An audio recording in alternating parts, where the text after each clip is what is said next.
Қазағым той жасауға шебер екен, еңселі елді көрсем елең етем. Қазақтар бір-бірінен хал сұрасса, мал жаным аман ба деп келеді екен. Қалайсың деп қойылған сұрағына, сен қалайсың деп жауап береді екен. Ассалаумағалейкум деген сөзі Алланың нұры жаусын деген екен. Той берген түркілердің тағдырына, неже етсін алталаштың ән жырына. Ассалаумағалейкум қазақ елі, Алланың нұры жаусын барлығына.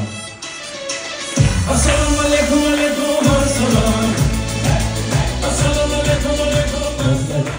Алыстан 6 жасар бала келгенде, алпыстағы қариясының өз атынан сәлем берген, тектілігі тұқым болаған қазағым.